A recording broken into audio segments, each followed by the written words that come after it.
નમસ્કાર વિદ્યાર્થી મિત્રો, આજના વિડીયોમાં આપણે જોઈશું વાર્ષિક પરીક્ષા 2026 વિકાસ અસાઇનમેન્ટ ધોરણ 9 વિજ્ઞાન વિભાગ સી પ્રકરણ 2. પહેલો સવાલ, દ્રાવણ, દ્રાવક અને દ્રાવ્યના ઉદાહરણ આપી સમજાવો. તેમાં પહેલું, દ્રાવણ બે કે તેથી વધુ પદાર્થોના સમાંગ એકરૂપ મિશ્રણને દ્રાવણ કહે છે. બીજું, દ્રાવક દ્રાવણનો જે ઘટક કણ બીજા ઘટક કણોને પોતાનામાં ઓગાળે તેને દ્રાવક કહે છે, અથવા દ્રાવણમાં જે ઘટક કણ પ્રમાણમાં વધારે માત્રામાં હોય તેને દ્રાવક કહે છે. ત્રીજું, દ્રાવ્ય દ્રાવણનો જે ઘટક કણ દ્રાવકમાં ઓગળે છે તેને દ્રાવ્ય કહે છે, અથવા દ્રાવણમાં જે ઘટક કણની માત્રા પ્રમાણમાં ઓછી હોય તેને દ્રાવ્ય કહે છે. ટૂંકમાં, દ્રાવણ દ્રાવ્ય પ્લસ દ્રાવક. દાખલા તરીકે 10 ગ્રામ ખાંડને 100 ગ્રામ પાણીમાં ઓગાળી ખાંડનું દ્રાવણ બનાવીએ તો ખાંડને દ્રાવ્ય અને પાણીને દ્રાવક અને ઓગાળેલી ખાંડના ગળ્યા પ્રવાહીને દ્રાવણ એટલે કે સમાંગ મિશ્રણ કહે છે. દ્રાવણના કણોમાં સમાંગતા જોવા મળે છે. ત્યારબાદ બીજો પ્રશ્ન, દ્રાવણના ગુણધર્મો જણાવો. દ્રાવણના કેટલાક અગત્યના ગુણધર્મો નીચે મુજબ છે. તેમાં પહેલું, દ્રાવણ સમાંગ મિશ્રણ છે. દ્રાવણના કણોનો વ્યાસ 1 નેનોમીટર કરતાં ઓછો હોય છે, તેથી તે નરી આંખે જોઈ શકતા નથી. દ્રાવણના કણોનું કદ અતિ સૂક્ષ્મ હોવાને કારણે તેમાંથી પસાર થતા પ્રકાશના કિરણોનું તે પ્રકીર્ણન વિખેરણ કરી શકતા નથી, તેથી જ દ્રાવણમાં પ્રકાશનો માર્ગ જોઈ શકાતો નથી. દ્રાવણના કણોને ગાળણ પ્રક્રિયા દ્વારા દ્રાવણમાંથી અલગ કરી શકાતા નથી. દ્રાવ્યના કણોને કોઈ પણ પ્રકારની ખલેલ પહોંચાડ્યા વગર રાખી મૂકવામાં આવે તેમ છતાં તે તળિયે બેસી જતા નથી, તેથી જ દ્રાવણ સ્થાયી છે. ત્રીજો સવાલ, ધાતુઓના ગુણધર્મો જણાવો. તેનો જવાબ છે, સામાન્ય રીતે ધાતુઓ નીચેના પૈકી અમુક અથવા તમામ ગુણધર્મો ધરાવે છે. તેમાં પહેલું, તેઓ ચળકાટ ધરાવે છે. તેઓ ચાંદી જેવો ચળકતો સફેદ અથવા સોના જેવો સોનેરી પીળો રંગ ધરાવે છે. તેઓ ઉષ્મા અને વિદ્યુતના સુવાહક હોય છે. તેઓ તણાવપણું એટલે ખેંચીને તાર બનાવી શકાય છે. તેઓ ટીપાઉપણું ધરાવે છે. તેઓ રણકાર ધરાવે છે. સોનું, ચાંદી, કોપર, લોખંડ, સોડિયમ, પોટેશિયમ વગેરે ધાતુઓના ઉદાહરણ છે. મર્ક્યુરી એ એકમાત્ર ધાતુ છે કે જે ઓરડાના તાપમાને પ્રવાહી સ્વરૂપમાં જોવા મળે છે.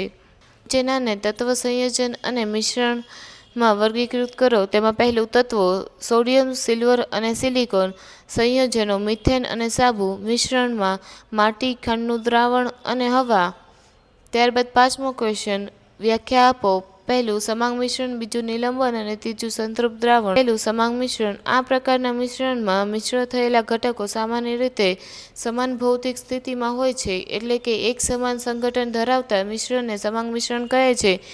બીજું, સંતૃપ્ત દ્રાવણ. જ્યારે કોઈ ચોક્કસ તાપમાને દ્રાવણમાં વધુ માત્રામાં દ્રાવ્ય ઓગાળી ન શકે તો તેને સંતૃપ્ત દ્રાવણ કહે છે.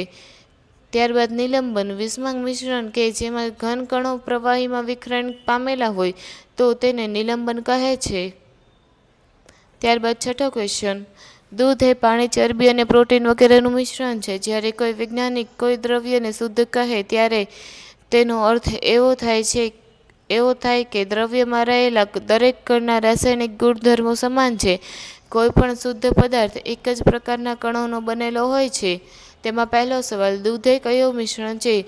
દૂધ અસમાંગ મિશ્રણ છે, કારણ કે તેમાં ચરબીના નાના કણો પાણીમાં ફેલાયેલા હોય છે. બીજું, શુદ્ધ પદાર્થનો અર્થ શું થાય છે? શુદ્ધ પદાર્થનો એવો અર્થ છે કે જે ફક્ત એક જ પ્રકારના કણોથી બનેલા હોય અને જેમાં દરેક ભાગમાં રાસાયણિક ગુણધર્મો સમાન હોય. ઉદાહરણ તરીકે શુદ્ધ પાણી, સોનું વગેરે.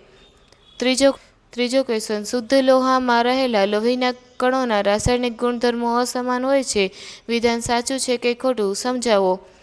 આ વિધાન ખોટું છે, કારણ કે શુદ્ધ લોહામાં ફક્ત લોહાના જ કણો હોય છે અને બધા કણોના રાસાયણિક ગુણધર્મો સમાન હોય છે. ત્યારબાદ સાતમો ક્વેશ્ચન, ઈશા શાળામાં રમત દરમિયાન પડી જાય છે, આથી તેના હાથનો અમુક ભાગ છોલાઈ જાય છે. કવિતા તરત જ પ્રયોગશાળામાં લઈ જાય છે. કવિતા પ્રયોગશાળાના મદદનીશની મદદ વડે આયોડિનનું આલ્કોહોલમાં દ્રાવણ બનાવી ઈજાયુક્ત ભાગ પર લગાડે છે. આથી ઈશા તેને થતા દર્દમાં રાહત અનુભવે છે અને કવિતાનો આભાર માને છે. વિજ્ઞાનના શિક્ષક કવિતાને આ કાર્ય બદલ અભિનંદન પાઠવે છે. તો તેમાં પહેલો સવાલ, કવિતાનો આ બાબતે કયો ગુણ સંકળાયેલો છે? તેનો જવાબ છે કવિતાનો આ બાબતે રાસાયણિક વિજ્ઞાનનું જ્ઞાન અને મિત્રને મદદ કરવાનો ગુણ સંકળાયેલો છે. બીજું, કવિતાએ બનાવેલા દ્રાવણને શું કહેવાય છે? આ દ્રાવણને ટિંચર આયોડિન કહે છે. ત્રીજો સવાલ, આ દ્રાવણમાંથી ટિંડલ અસર જોઈ શકાય છે?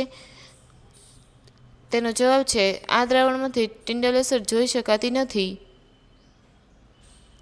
ત્યારબાદ 8મો ક્વેશ્ચન, નીચેના પૈકી કયા ફેરફારો રાસાયણિક ફેરફારો કે ભૌતિક ફેરફારોનું વર્ગીકરણ કરો?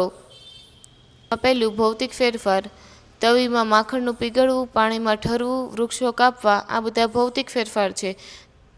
તેમાં રાસાયણિક ફેરફાર, છોડની વૃદ્ધિ, ખોરાકનું રાંધવું અને મીણબત્તીનું સળગવું તે રાસાયણિક ફેરફારો છે. આ વિડીયોને લાઈક કરો અને શેર કરો. વિદ્યાર્થી મિત્રો, તમે પેન્ટેડ એપ્લિકેશન ડાઉનલોડ કરી લો. અહીંયા તમને હોમ પેજ ઉપર જ વિકાસના દરેક વિષયનું તમને સોલ્યુશન્સ મળી જશે. લિંક નીચે ડિસ્ક્રિપ્શનમાં આપેલી છે. વિભાગ સી, પ્રકરણ 3. તેમાં પહેલો સવાલ, આપેલી સંજ્ઞા પરથી તત્વના નામ જણાવો. તેમાં પહેલું, Al aluminium, Ca calcium, N nitrogen, He helium, Li lithium અને Si એટલે સિલિકોન. બીજો સવાલ, ડાલ્ટન દ્વારા દર્શાવેલ તત્વોની વિશિષ્ટ સંજ્ઞા જણાવો. તેમાં પહેલું હાઇડ્રોજન એટલે H, બીજું ફોસ્ફરસ એટલે P, ત્રીજું લેડ સીસુ એટલે Pb, ચોથું મર્ક્યુરી પારો એટલે Hg, પાંચમું સલ્ફર એટલે S અને સિલ્વરની સંજ્ઞા છે Ag. ત્રીજું, ડાલ્ટનના પરમાણુય સિદ્ધાંતની અભિધારણાઓ જણાવો. તેમાં પહેલું, તમામ દ્રવ્યો અતિ સૂક્ષ્મ કણો એટલે કે પરમાણુના બનેલા હોય છે. બીજું, પરમાણુનું વિભાજન થઈ શકતું નથી. રાસાયણિક પ્રક્રિયા દરમિયાન તેનું સર્જન કે વિનાશ કરી શકાતો નથી, એટલે કે પરમાણુ અવિભાજ્ય છે. ત્રીજું, એક જ તત્વના પરમાણુઓના દળ અને રાસાયણિક ગુણધર્મો સમાન હોય છે. ચોથું, જુદા જુદા તત્વોના પરમાણુઓ દળ અને રાસાયણિક ગુણધર્મો જુદા જુદા હોય છે. પાંચમું, પરમાણુઓ નાની પૂર્ણાંક સંખ્યાના યોગ્ય ગુણોત્તરની જોડાઈને સંયોજન બનાવે છે. છઠ્ઠું, આપેલ સંયોજનમાં પરમાણુઓની સાપેક્ષ સંખ્યા અને પ્રકાર નિશ્ચિત હોય છે. ત્યારબાદ ચોથો ક્વેશ્ચન, રાસાયણિક સૂત્ર લખો.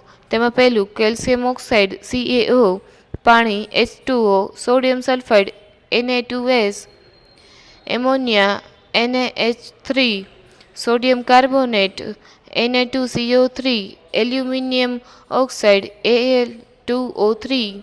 ત્યારબાદ પાંચમો ક્વેશ્ચન, ઉપરયુક્ત પ્લે કાર્ડના આધારે નીચેના પ્રશ્નોના ઉત્તર લખો. તેમાં પહેલું, કયા તત્વની સંયોજકતા 3 અને 5 છે? આ તત્વો ધાતુ છે કે અધાતુ તે જણાવો.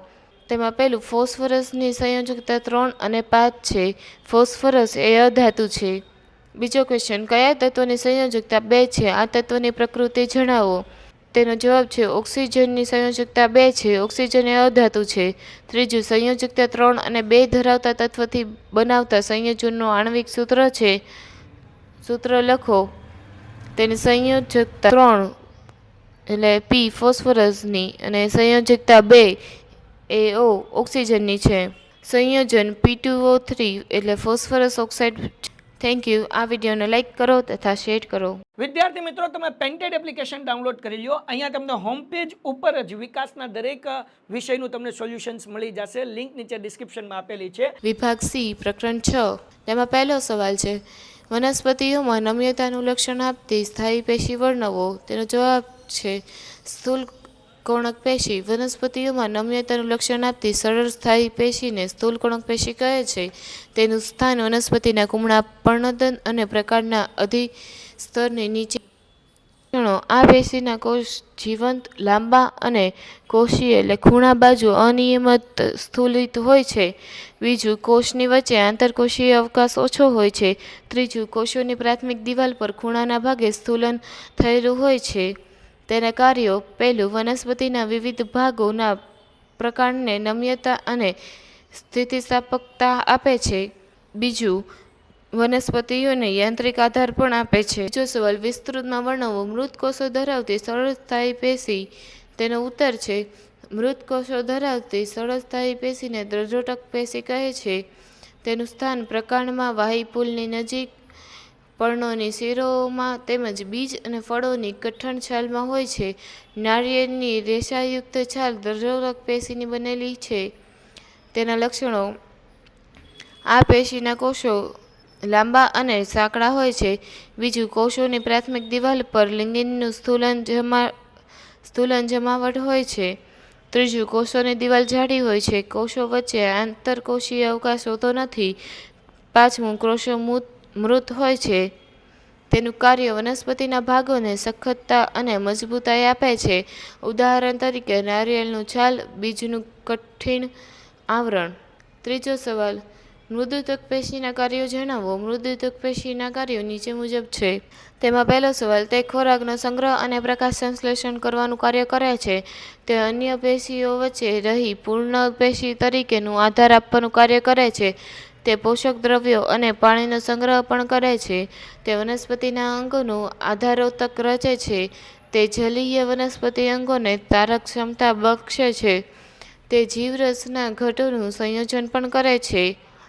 ત્યારબાદ બીજો ક્વેશ્ચન: નીચે આપેલા પેશીઓના પ્રકારને ઓળખો. તેમાં પહેલું ત્વચા, બીજું વનસ્પતિની છાલ રક્ષાત્મક પેશી, ત્રીજું અસ્થિ સંયોજક પેશી, મૂત્રપિંડ નલિકાનું અસ્તર, સરળ ઘનાકાર ઉપકલા, પાંચમું વાહિપુલ શ્વાસનળીમાં અરેખાયુક્ત સ્નાયુ પેશી. ત્યારબાદનો ક્વેશ્ચન: અન્નવાહક પેશીની રચના અને કાર્ય વર્ણવો. તેનો ઉત્તર છે: વનસ્પતિઓમાં પર્ણથી વિવિધ અંગો સુધી ખોરાકના કાર્બનિક દ્રવ્યોના વહનનું કાર્ય કરતી જટિલ સ્થાયી પેશીને અન્નવાહક પેશી કહે છે. તેની રચના: અન્નવાહક પેશીની 4 પ્રકારોના એકમો છે. પહેલું, ચાલની નલિકા, સાથી કોષ, અન્નવાહક મૃદુતક અને અન્નવાહક તંતુઓની બનેલી છે. ચાલની નલિકા છિદ્રિષ્ઠ કોષ દિવાલયુક્ત અને નલિકાકાર કોષીય રચના છે. તે કોષ કેન્દ્ર વિહીન અને જીવંત કોષ ધરાવતી રચના છે. અન્નવાહક તંતુઓ સિવાયના અન્નવાહક પેશીના એકમો જીવંત હોય છે. તેનું કાર્ય: તે ખોરાકના વહનનું કાર્ય કરે છે. અન્નવાહક પેશીમાં પદાર્થોનું વહન બંને દિશાઓમાં થઈ શકે છે. વિદ્યાર્થી મિત્રો, તમે પેન્ટેડ એપ્લિકેશન ડાઉનલોડ કરી લો. અહીંયા તમને હોમ પેજ ઉપર જ વિકાસના દરેક વિષયનું તમને સોલ્યુશન્સ મળી જશે. લિંક નીચે ડિસ્ક્રિપ્શનમાં આપેલી છે. વિભાગ સી પ્રકરણ 7. તેમાં પહેલો પ્રશ્ન: અંતર સમયના આલેખના ઉપયોગો જણાવો. તેનો જવાબ છે: અંતર સમયના આલેખ પરથી પદાર્થની ગતિના પ્રકાર વિશે જાણી શકાય છે. એટલે કે પદાર્થની ગતિ નિયમિત છે કે અનિયમિત તે જાણી શકાય છે. બીજું, અંતર સમયના આલેખ પરથી આપેલ સમયગાળાના કોઈપણ સમયે ગતિ કરતા પદાર્થનું અંદાજિત સ્થાન નક્કી કરી શકાય છે. તેમજ જે તે સ્થાન પર પદાર્થ કયા સમયે હશે તે પણ જાણી શકાય છે. ત્રીજું, અંતર સમયના આલેખમાં મળતી સુરેખાના ઢાળ પરથી નિયમિત ગતિ કરતા પદાર્થની ઝડપ શોધી શકાય છે. એક જ આલેખપત્ર પર દોરેલા અંતર સમયના આલેખ પરથી નિયમિત ઝડપથી ગતિ કરતા પદાર્થોની ઝડપની સરખામણી કરી શકાય છે. એક જ આલેખપત્ર પર દોરેલા અંતર સમયના આલેખ પરથી એક જ સીધા રસ્તા પર જુદી જુદી ઝડપથી ગતિ કરતા બે પદાર્થો એકબીજાને કયા અને ક્યારે મળશે તે પણ નક્કી કરી શકાય છે. ત્યારબાદ બીજો ક્વેશ્ચન: ગતિમાન પદાર્થ માટે વેગ સમયના આલેખના ઉપયોગો જણાવો. વેગ સમયના આલેખ પરથી ગતિમાન પદાર્થ નિયમિત ગતિ કરે છે કે અનિયમિત તે જાણી શકાય છે. વેગ સમયના આલેખ પરથી પદાર્થના વેગના મૂલ્યમાં થતા ફેરફારો વિશે જાણકારી મેળવી શકાય છે. આલેખનો ઢાળ પ્રવેગ દર્શાવે છે. આ પરથી પદાર્થ પ્રવેગી અથવા પ્રતિપ્રવેગી ગતિ કરે છે તે જાણી શકાય છે. વેગ સમયના આલેખ પરથી આલેખ દ્વારા ઘેરાતા પદાર્થનું ક્ષેત્રફળ શોધવાથી આપેલ સમયગાળા દરમિયાન પદાર્થે કેટલું અંતર કાપેલું તે શોધી શકાય છે. એક જ આલેખપત્ર પર બે જુદા જુદા પદાર્થો માટે વેગ સમયના આલેખ પરથી તે બે પદાર્થોના વેગની સરખામણી કરી શકાય છે. ત્રીજો ક્વેશ્ચન: નીચેના અંતર સમયના આલેખો શું દર્શાવે છે? તેમાં પહેલું એ દર્શાવે છે કે તે સ્થિર છે. બીજું, પદાર્થ નિયમિત ઝડપે ગતિ કરે છે. અને ત્રીજું સી દર્શાવે છે કે પદાર્થ અસમાન ઝડપે ગતિ કરે છે. ત્યારબાદ ચોથો ક્વેશ્ચન: ગતિમાન ટ્રેન માટે વેગ વિરુદ્ધ સમયનો આલેખ આકૃતિમાં દર્શાવ્યો છે. તો તેમાં પહેલું, ટ્રેનની મહત્તમ ઝડપ કેટલી છે અને તે કેટલા સમય સુધી જળવાઈ રહે છે? તો ટ્રેનની મહત્તમ ઝડપ 10 મીટર પ્રતિ સેકન્ડ છે અને તે 380 સેકન્ડ સુધી જળવાઈ રહે છે. બીજું, OA, AB અને BC વિભાગમાં ટ્રેનનો પ્રવેગ કેટલો છે? તો તેમાં OAમાં 0.25 મીટર પ્રતિ સેકન્ડ છે, AB 0 મીટર પ્રતિ સેકન્ડ છે અને BCમાં -0.125 મીટર પ્રતિ સેકન્ડ પ્રવેગ છે. ત્રીજું, ટ્રેને કાપેલું કુલ અંતર શોધો. ટ્રેને કાપેલું કુલ અંતર 4.4 કિલોમીટર છે. પાંચમો ક્વેશ્ચન, નિયમિત વેગ એટલે શું? અચળ વેગી ગતિ માટેની જરૂરી શરતો જણાવો. તેનો જવાબ છે, જો કોઈ ગતિમાન પદાર્થનો વેગ સમયની સાથે અચળ જળવાઈ રહેતો હોય તો તે પદાર્થ નિયમિત વેગથી અથવા અચળ વેગથી ગતિ કરે છે તેમ કહેવાય. જ્યારે કોઈ ગતિમાન પદાર્થ એક ચોક્કસ દિશામાં અચળ ઝડપથી ગતિ કરતો હોય તો તે પદાર્થનો વેગ અચળ જળવાઈ રહે છે. અચળ વેગી ગતિ માટે નીચેની બે શરતો પાળવી જોઈએ. પહેલું, પદાર્થ અચળ એટલે નિયમિત ઝડપે ગતિ કરતો હોવો જોઈએ અને બીજું, પદાર્થના વેગની દિશા બદલાવી જોઈએ નહીં. જો ગતિમાન પદાર્થના વેગનું મૂલ્ય એટલે કે ઝડપ અથવા ગતિની દિશા અથવા બંને બદલાતા હોય તો તેનો વેગ બદલાય છે તેમ કહેવાય. Thank you. આ વિડીયોને લાઇક કરો તથા શેર કરો. વિદ્યાર્થી મિત્રો, તમે પેન્ટેડ એપ્લિકેશન ડાઉનલોડ કરી લો. અહીંયા તમને હોમ પેજ ઉપર જ વિકાસના દરેક વિષયનું તમને સોલ્યુશન્સ મળી જશે. લિંક નીચે ડિસ્ક્રિપ્શનમાં આપેલી છે. ધોરણ 9 વિજ્ઞાન વિભાગ C પ્રકરણ 8. તેમાં પહેલો પ્રશ્ન, ન્યૂટનના ગતિનો પ્રથમ નિયમ લખો અને સમજાવો. ન્યૂટનનો ગતિનો પ્રથમ નિયમ, જ્યાં સુધી કોઈ બાહ્ય અસંતુલિત બળ પર પદાર્થ પર ન લાગે ત્યાં સુધી સ્થિર પદાર્થ સ્થિર રહે છે અને ગતિશીલ પદાર્થ અચળ વેગથી એટલે નિયમિત ગતિમાં ગતિ ચાલુ રાખે છે. સમજૂતી, પદાર્થની આ સ્થિતિ જાળવી રાખવાનો ગુણધર્મને જડત્વ કહે છે. સ્થિર પદાર્થને ગતિમાં લાવવા અથવા ગતિશીલ પદાર્થને ગતિની દિશા કે ઝડપ બદલાવવા માટે બાહ્ય બળની જરૂરી છે. બીજું, ન્યૂટનના ગતિનો બીજો નિયમ લખો અને F=ma મેળવો. ન્યૂટનના ગતિનો બીજો નિયમ અને F=ma. ન્યૂટનની ગતિનો બીજો નિયમ, પદાર્થના વેગમાં થતો ફેરફાર દર તેના પર લાગુ પડેલા અસંતુલિત બાહ્ય બળના સમપ્રમાણમાં હોય છે અને વેગમાનનો ફેરફાર બળની દિશામાં જ થાય છે. F=ma ની મેળવણી, ધારો કે m દળ પદાર્થનો પ્રવેગ વેગ અને u અંતિમ વેગ છે જે સમયના પ્રાપ્ત થાય છે. પ્રારંભિક વેગ p1 = mv, અંતિમ વેગમાન p2 = mu તેમજ વેગમાનમાં ફેરફાર p = m2 - mv એટલે કે આપણને mv - mu mv -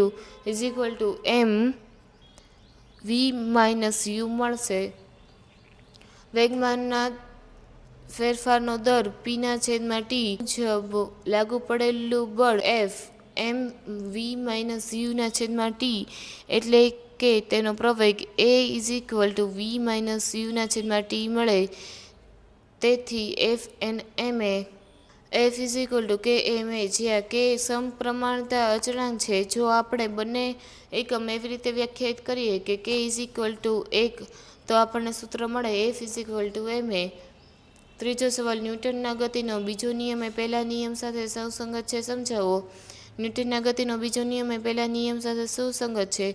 ન્યૂટનના બીજા નિયમનું સૂત્ર F=ma છે. જો પદાર્થ પર લાગતું બાહ્ય બળ F=0 હોય તો સૂત્ર મુજબ ma = 0 થાય. જો પદાર્થનું દળ m=0 ન હોય તો પ્રવેગ a=0 થવો જોઈએ. પ્રવેગ શૂન્ય થવાનો અર્થ એ છે કે પદાર્થના વેગમાં કોઈ ફેરફાર થતો નથી, એટલે કે પદાર્થ અચળ વેગથી ગતિ કરે છે અથવા સ્થિર છે. આ જ ન્યૂટનના ગતિનો પ્રથમ નિયમ છે. આમ જો બીજો નિયમ પ્રથમ નિયમની ગાણિતિક રજૂઆત છે અને બંને સુસંગત છે. ચોથો પ્રશ્ન, નીચેના પ્રશ્નના ઉત્તર લખો. તેમાં પહેલું, વૈજ્ઞાનિક કારણ આપો. ગતિમાન બસમાંથી એકાએક ઉતરતા પડી જવાય છે.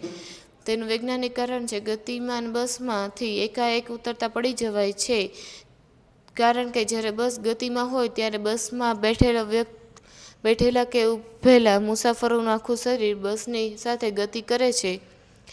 જ્યારે કોઈ મુસાફર એકાએક ગતિમાન બસમાંથી નીચે ઉતરે છે ત્યારે તેના પગ જમીનના સંપર્કમાં આવતા તરત જ સ્થિર થાય છે, પરંતુ શરીરનો ઉપરનો ભાગ જડત્વના ગુણધર્મને કારણે ગતિમાં રહેવાનો પ્રયત્ન કરે છે. પરિણામે શરીરનો ઉપરનો ભાગ આગળની દિશામાં ધકેલાય છે અને વ્યક્તિ પડી જાય છે. બીજું, પદાર્થની પ્રવેગી ગતિ થવા માટે તેના પર બાહ્ય બળ લાગવું જરૂરી છે. સમજાવો. તેનું કારણ છે ન્યૂટનના બીજા નિયમ મુજબ F=ma. પ્રવેગી ગતિ એટલે પદાર્થના વેગમાં ફેરફાર થવો, એટલે કે પ્રવેગ a=0 ન થવું. જો પ્રવેગ a=0 ન હોય તો F=ma મુજબ બળ F પણ 0 ન હોવું જોઈએ. આમ પદાર્થની પ્રવેગી ગતિ થવા માટે તેના પર ચોક્કસપણે કોઈ બાહ્ય બળ લાગવું જરૂરી છે. 5મો ક્વેશ્ચન. નીચેના પ્રશ્નોના ઉત્તર લખો. તફાવત આપો. વેગ અને વેગમાન. તેમાં મુદ્દો, વ્યાખ્યા, એકમ અને આધાર. વેગ, તેની વ્યાખ્યા છે પદાર્થના સ્થાનાંતરમાં ફેરફારનો દર. તેનો એકમ છે મીટર પ્રતિ સેકન્ડ અને આધાર છે તે ફક્ત સ્થાનાંતર અને સમય પર આધાર રાખે છે. બીજું, વેગમાન. વેગમાનની વ્યાખ્યા પદાર્થના દળ અને વેગનો ગુણાકાર. તેનો એકમ છે કિલોગ્રામ મીટર પ્રતિ સેકન્ડ છે. તેનો આધાર તે દળ અને વેગ બંને પર આધાર રાખે છે. બીજું, વૈજ્ઞાનિક કારણ આપો. ચપ્પુની ધાર તીક્ષ્ણ હોય છે. તેનું વૈજ્ઞાનિક કારણ છે. આ પ્રશ્ન દબાણના ખ્યાલ પર આધારિત છે, જેનું સૂત્ર P=F/A છે, જ્યાં P દબાણ, F બળ અને A ક્ષેત્રફળ છે. આ સૂત્ર દર્શાવે છે કે લાગુ પડેલા બળ માટે જો સંપર્ક સપાટીનું ક્ષેત્રફળ ઓછું હોય તો ઉત્પન્ન થતું દબાણ વધુ હોય છે. તેમાં ચપ્પુની ધાર તીક્ષ્ણ હોવાથી જ્યારે આપણે તેના વડે કોઈ વસ્તુ કાપવાનો પ્રયત્ન કરીએ છીએ ત્યારે બળ ખૂબ જ નાના ક્ષેત્રફળ પર લાગે છે. પરિણામે ખૂબ વધુ દબાણ ઉત્પન્ન થાય છે, તે જે વસ્તુને સરળતાથી કાપી નાખે છે. વિદ્યાર્થી મિત્રો, તમે પેન્ટેડ એપ્લિકેશન ડાઉનલોડ કરી લો. અહીંયા તમને હોમ પેજ ઉપર જ વિકાસના દરેક વિષયનું તમને સોલ્યુશન્સ મળી જશે. લિંક નીચે ડિસ્ક્રિપ્શનમાં આપેલી છે. વિભાગ C, પ્રકરણ 11. તેમાં પહેલો સવાલ. ટૂંક નોંધ લખો. પીચ. તેનો જવાબ છે ધ્વનિની તીક્ષ્ણતા અથવા ઘેરાપણું એ ધ્વનિનો એક મહત્વનો ગુણધર્મ છે જે તેના કંપનની આવૃત્તિ પર આધાર રાખે છે. આ ગુણધર્મને પીચ કહેવાય છે. ધ્વનિની આવૃત્તિ જેટલી વધારે હોય તેટલો ધ્વનિનો તીક્ષ્ણ હોય છે અને પીચ વધારે હોય છે. ધ્વનિની આવૃત્તિ જેટલી ઓછી હોય તેટલો ધ્વનિ ઘેરો હોય છે અને તેની પીચ ઓછી હોય છે. ઉદાહરણ તરીકે, સ્ત્રીઓનો અવાજ પુરુષોના અવાજ કરતાં વધુ પીચવાળો હોય છે, જ્યારે સિંહની ગર્જના ઓછી પીચવાળી હોય છે. સંગત તરંગની તરંગલંબાઈ અને આવૃત્તિ વિશે જરૂરી સમજ આપો. તેનો જવાબ છે તરંગલંબાઈ અને આવૃત્તિ. સંગત તરંગમાં તરંગલંબાઈ અને આવૃત્તિ નીચે મુજબ સમજાવી શકાય. તરંગલંબાઈ. તરંગના ગમન દરમિયાન બે ક્રમિક શૃંગો અથવા બે ક્રમિક ગર્તો વચ્ચેના અંતરને તરંગલંબાઈ કહે છે. તેનો SI એકમ મીટર છે. આવૃત્તિ. એકમ સમયગાળામાં થતા દોલનોની કુલ સંખ્યાને તરંગની આવૃત્તિ કહે છે. તેનો SI એકમ હર્ટ્ઝ છે. તરંગની ઝડપ u, આવૃત્તિ v અને તરંગલંબાઈ એ વચ્ચેનો સંબંધ u=v છે. ત્યારબાદ ત્રીજો સવાલ. અનુકરણ વિશે જરૂરી સમજ આપો અને તેના ઘટાડવાના નિવારણના ઉપાયો જણાવો. કોઈ ઓરડામાં કે હોલના ધ્વનિના વારંવાર પરાવર્તનને કારણે ધ્વનિ લાંબા સમય સુધી સંભળાય કરે છે. આ ઘટનાને અનુરણન કહે છે. અનુરણન ઘટાડવાના કે નિવારણના ઉપાયો. શોષક પદાર્થોના ઉપયોગો. સિનેમા હોલ, ઓડિટોરિયમ વગેરેની છત અને દિવાલો પર ધ્વનિ શોષક પદાર્થો જેવા કે fibre board, compress fibre, rough plaster, પડદા વગેરેનો ઉપયોગ કરવામાં આવે છે. બેઠક વ્યવસ્થા. સીટો માટે પણ ધ્વનિ શોષક પદાર્થોનો ઉપયોગ કરવામાં આવે છે. ઓરડાનું કદ. ઓરડાનું કદ યોગ્ય રાખવાથી પણ અનુરણન નિયંત્રિત કરી શકાય છે. ચોથું, ધ્વનિના ગુણન પરાવર્તનના ઉપયોગો લખો. ધ્વનિના ગુણક પરાવર્તનના ઉપયોગો. ધ્વનિના ગુણક પરાવર્તનના કેટલાક વ્યવહારુ ઉપયોગો છે. મેગાફોન અને ટ્રમ્પેટ. આ સાધનો શંકુ આકારના હોય છે જેમાં ધ્વનિના ગુણક પરાવર્તન દ્વારા ધ્વનિને એક ચોક્કસ દિશામાં દૂર સુધી મોકલી શકાય છે. સ્ટેથોસ્કોપ. સ્ટેથોસ્કોપ ડૉક્ટર દ્વારા વપરાતા આ સાધનમાં ધ્વનિના ગુણક પરાવર્તનથી હૃદય અને ફેફસાનો અવાજ સ્પષ્ટ સંભળાય છે. કોન્સર્ટ હોલની છત વક્રાકાર બનાવવામાં આવે છે જેથી ધ્વનિ પરાવર્તિત થઈને હોલના દરેક ખૂણામાં પહોંચી શકે. 5. તેમાં પહેલું, કોઈ પડદો 3 સેકન્ડ સમય સુધી સંભળાય છે. જો ધ્વનિની ઝડપ 342 મીટર પ્રતિ સેકન્ડ હોય તો સ્ત્રોત અથવા પરાવર્તક સપાટી વચ્ચેનું અંતર કેટલું હશે? માહિતી અને સૂત્ર: પડઘો સંભળાવવાનો સમય t 3 સેકન્ડ છે. ધ્વનિની ઝડપ v 342 મીટર પ્રતિ સેકન્ડ છે. ધ્વનિએ કાપેલું કુલ અંતર d v × t છે. તેનું ટોટલ અંતર 342 મીટર પ્રતિ સેકન્ડ × 3 સેકન્ડ 1026 મીટર છે. આ અંતર સ્ત્રોતથી પરાવર્તક સપાટી સુધી અને પાછું સ્ત્રોત સુધીનું છે. સ્ત્રોત અને સપાટી વચ્ચેનું અંતર: સ્ત્રોત અને પરાવર્તક સપાટી વચ્ચેનું અંતર d હોય તો d ને સ્ત્રોત અને પરાવર્તક સપાટી વચ્ચેનું અંતર 513 મીટર મળે છે. બીજું, ધ્વનિની પ્રબળતા એટલે શું? તે કઈ બાબતો પર આધાર રાખે છે? ધ્વનિની પ્રબળતા એ કાનની સંવેદનતાનું માપ છે કે ધ્વનિ કેટલો મોટો કે ધીમો સંભળાય છે. તે કઈ બાબતો પર આધાર રાખે છે? કંપનવિસ્તાર: ધ્વનિની પ્રબળતા કંપન કરતા કણના કંપવિસ્તારના વર્ગમાં સમપ્રમાણમાં હોય છે. તે મોટો કંપવિસ્તાર વધુ પ્રબળ ધ્વનિ ઉત્પન્ન કરે છે કારણ કે અંતર સ્ત્રોતથી અંતર વધતા પ્રબળતા ઘટે છે. શ્રાવણ શક્તિ વ્યક્તિની કાનની સંવેદનશીલતા પર આધાર રાખે છે. 6. નીચેના પ્રશ્નોના ઉત્તર લખો. તેમાં તફાવતો: યાંત્રિક તરંગ અને બિન-યાંત્રિક તરંગ.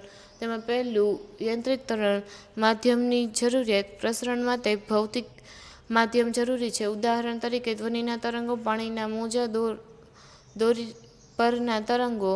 બીજું, બિન-યાંત્રિક તરંગો. તેમાં માધ્યમની જરૂરિયાત. પ્રસરણ માટે ભૌતિક માધ્યમની જરૂર નથી. શૂન્યાવકાશમાં પણ પ્રસરણ પામી શકે છે. તેના ઉદાહરણો: પ્રકાશ તરંગો, રેડિયો તરંગો, એક્સ કિરણો, વિદ્યુત ચુંબકીય તરંગો વગેરે. બીજું, કોઈ વ્યક્તિનો સરેરાશ શ્રાવ્ય વિસ્તાર 20 હર્ટ્ઝથી 20 કિલોમીટર/હર્ટ્ઝ છે. આ બે આવૃત્તિ માટે હવામાં ધ્વનિ તરંગોની તરંગલંબાઈ શોધો. તેમાં માહિતી અને સૂત્ર: સરેરાશ શ્રાવ્ય વિસ્તારની આવૃત્તિ v1 20 હર્ટ્ઝ, v2 20,000 હર્ટ્ઝ છે. ધ્વનિની ઝડપ v 344 મીટર પ્રતિ સેકન્ડ છે. તો આપણે સૂત્રમાં મૂકતા તરંગલંબાઈ u/v.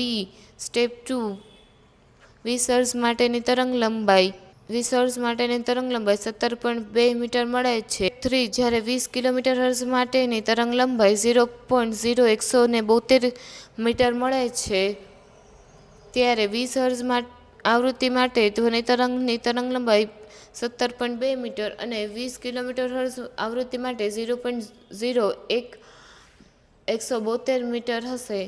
7. અશ્રાવ્ય ધ્વનિ અને પરાશ્રાવ્ય ધ્વનિ વિશેની સમજૂતી આપો. અશ્રાવ્ય ધ્વનિ 20 હર્ટ્ઝ કરતાં ઓછી આવૃત્તિવાળા ધ્વનિને અશ્રાવ્ય ધ્વનિ કહે છે. મનુષ્યના કાન તેને સાંભળી શકતા નથી. ગેંડા જેવા પ્રાણીઓ આ ધ્વનિનો ઉપયોગ સંચાર માટે કરે છે. ભૂકંપ પહેલાં પણ આવા તરંગો ઉત્પન્ન થાય છે. પરાશ્રાવ્ય ધ્વનિ 20 કિલોમીટર/હર્ટ્ઝ એટલે 20,000 હર્ટ્ઝ કરતાં વધુ આવૃત્તિવાળા ધ્વનિને પરાશ્રાવ્ય ધ્વનિ કહે છે. મનુષ્યના કાન તેને સાંભળી શકતા નથી. કૂતરા, બિલાડીઓ, ચામાચીડિયા, ડોલ્ફિન વગેરે પ્રાણીઓ આ ધ્વનિ સાંભળી અને ઉત્પન્ન કરી શકે છે. તેનો ઉપયોગ તબીબી, ઔદ્યોગિક ક્ષેત્ર થાય છે. 8. તરંગના કંપવિસ્તાર અને તરંગની ઝડપ વિશે સમજૂતી આપો. તરંગનો કંપવિસ્તાર: જ્યારે તરંગ માધ્યમમાં પ્રસરણ પામે છે ત્યારે માધ્યમના કણો તેમની સંતુલન સ્થિતિની આસપાસ દોલન કરે છે. કણની સંતુલન સ્થિતિથી મહત્તમ સ્થળાંતરને તરંગનો કંપવિસ્તાર કહે છે. તે ધ્વનિની પ્રબળતા નક્કી કરે છે. ધ્વનિની ઝડપ: જે દરથી ધ્વનિ તરંગ માધ્યમમાં ગતિ કરે છે તેને તરંગની ઝડપ કહે છે. તે માધ્યમના ગુણધર્મો જેમ કે ઘનતા અને સ્થિતિસ્થાપકતા પર આધાર રાખે છે. માધ્યમના બદલાતા ઝડપ બદલાય છે. શૂન્યાવકાશમાં ધ્વનિની ઝડપ શૂન્ય હોય છે. 9. સંગત તરંગ અને લંબગત તરંગની વિશે સમજૂતી આપો. સંગત તરંગ અને લંબગત તરંગ વિશેની સમજૂતી નીચે મુજબ છે. સંગત તરંગ: આ તરંગોમાં માધ્યમોના કણોની ગતિ તરંગ પ્રસરણની દિશાને સમાંતર હોય છે. ઉદાહરણ તરીકે ધ્વનિ તરંગો. લંબગત તરંગો: આ તરંગોમાં માધ્યમના કણોની ગતિ તરંગ પ્રસરણની દિશાને લંબ હોય છે. ઉદાહરણ તરીકે પ્રકાશ તરંગો, પાણીની સપાટી પરના તરંગો. 10મો સવાલ: એક શહેરમાં ડેન્ગ્યુ, મેલેરિયા અને ચિકનગુનિયાની બીમારી ફેલાય છે અને ઘણા બધા માણસો તેનો શિકાર થયેલા છે અને તેનાથી પીડાય છે. શહેરમાં મચ્છરોના ઉપદ્રવ પર કાબૂ મેળવવા માટે મ્યુનિસિપાલિટીના અમલદારો મેગાફોનનો ઉપયોગ કરીને આવી બીમારીથી બચવા અને સંરક્ષણ મેળવવા માટેની જાહેરાતો કરે છે. તો તેના પરથી સવાલ જવાબ. તેમાં પહેલું, મેગાફોન કેવી રીતે કાર્ય કરે છે? મેગાફોન અવાજના તરંગોને એક ચોક્કસ દિશામાં કેન્દ્રિત કરીને દૂર સુધી ફેલાવે છે જેથી અવાજ વધુ સ્પષ્ટ અને મોટો સંભળાય છે. બીજું, મેગાફોનનો સિદ્ધાંત લખો. મેગાફોનનો સિદ્ધાંત ધ્વનિના બહુવિધ પરાવર્તન પર આધારિત છે. શંકુ આકારની રચના અવાજને વારંવાર પરાવર્તિત કરીને સીધી દિશામાં મોકલે છે. ત્રીજું, મ્યુનિસિપાલિટીના અમલદારો દ્વારા નિર્દેશિત થતા ગુણો લખો. તેમાં અમલદાર દ્વારા નાગરિકો પ્રત્યેની જવાબદારી, જાગૃતિ ફેલાવવાની ફરજ અને સામાજિક કલ્યાણ પ્રત્યેની સક્રિયતા જેવા ગુણધર્મો નિર્દેશિત થાય છે. વિદ્યાર્થી મિત્રો, તમે પેન્ટેડ એપ્લિકેશન ડાઉનલોડ કરી લો. અહીંયા તમને હોમ પેજ ઉપર જ વિકાસના દરેક વિષયનું તમને સોલ્યુશન્સ મળી જશે. લિંક નીચે ડિસ્ક્રિપ્શનમાં આપેલી છે. વિભાગ સી, પ્રકરણ 1. તેમાં પહેલો પ્રશ્ન: તમારે એક પાર્ટીમાં તમારું ખૂબ જ ગમતું શર્ટ પહેરીને જવું છે, પરંતુ સમસ્યા એ છે કે તે ભીનું છે. તો તમે આ સમસ્યાનું નિરાકરણ કરવા કયા કયા પગલાં ભરશો? તેનો જવાબ છે: શર્ટને સુકાવવા માટે પાણીના બાષ્પીભવનનો દર વધારતી પરિસ્થિતિઓ, જેમ કે પહેલી, શર્ટને ફેલાવવાથી સપાટીનું ક્ષેત્રફળ વધે છે. બીજું, શર્ટને સૂર્યના તડકામાંથી સુકાવવાથી તાપમાન વધે છે. ત્રીજું, શર્ટને પંખા નીચે ફેલાવવાથી પવનની ઝડપ વધે છે. બીજો સવાલ: ધાન્વી અને તેના મિત્રો સીએનજી હીટ કરેલી વાનમાં શાળામાં જાય છે. ધાન્વી ડ્રાઈવરને સીએનજી જોડાણના સર્ટિફિકેટ અને સમયાંતરે પાઇપની ચકાસણી માટેની સલાહ આપે છે. તે ડ્રાઈવરને ઉનાળામાં સીએનજી માટે ખાસ કાળજી લેવાનું અવારનવાર કહે છે. તો તેમાં સીએનજી એટલે શું? સીએનજી એટલે કોમ્પ્રેસ્ડ નેચરલ ગેસ, જે બળતણ છે.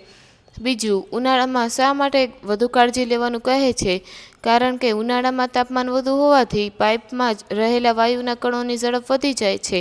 આથી અણુ વચ્ચે અને પાઇપની દિવાલના અણુઓ વચ્ચે અથડામણનો દર વધી જાય છે. તેથી વાનમાં આગ લાગવા શક્યતા રહે છે.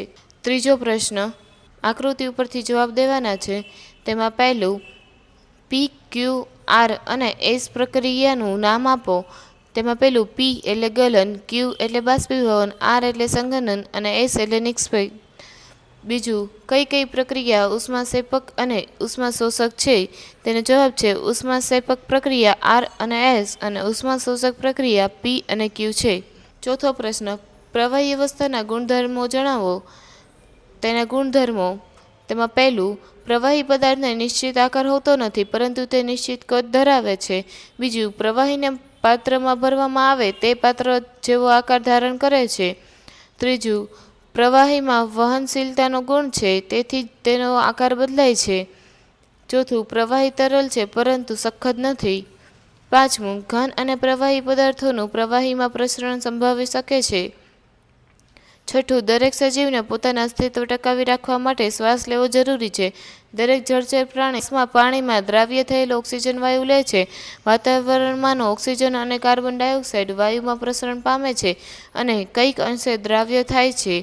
આમ વાયુ પણ પ્રવાહીમાં પ્રસરણ પામી શકે છે. સાતમું, ઘન પદાર્થની સરખામણીમાં પ્રવાહીનો પ્રસરણ દર વધુ હોય છે, કારણ કે પ્રવાહી અવસ્થામાં દ્રવ્યના કણો સ્વતંત્ર રૂપે ગતિ કરે છે અને ઘનની સાપેક્ષે પ્રવાહીના કણો વચ્ચે ખાલી જગ્યા વધુ હોય છે. ત્યારબાદ પાંચમો પ્રશ્ન ઘન અવસ્થાના ગુણધર્મો જણાવો. ઘન પદાર્થને ચોક્કસ આકાર, કદ અને નિશ્ચિત સીમા હોય છે. બીજું, ઘન પદાર્થ પર બાહ્ય દબાણની ખાસ અસર થતી નથી અને તેથી સંકોચન પામતા નથી. ત્રીજું, ઘન પદાર્થ તરલ હોતા નથી, આથી વહી શકતા નથી. બાહ્ય બળ લગાડવાથી ઘન પદાર્થ તૂટી શકે છે, પરંતુ તેમના આકારમાં ફેરફાર થવો મુશ્કેલ છે, આથી તેઓ દઢ હોય છે. પાંચમું, સ્પંજને આપણે દબાવી શકીએ છીએ કારણ કે તેના ઘટક કણોની વચ્ચે રહેલી જગ્યામાંથી હવા બહાર નીકળી જાય છે, પરંતુ અવસ્થા બદલાતી નથી. Painted, Painless Learning.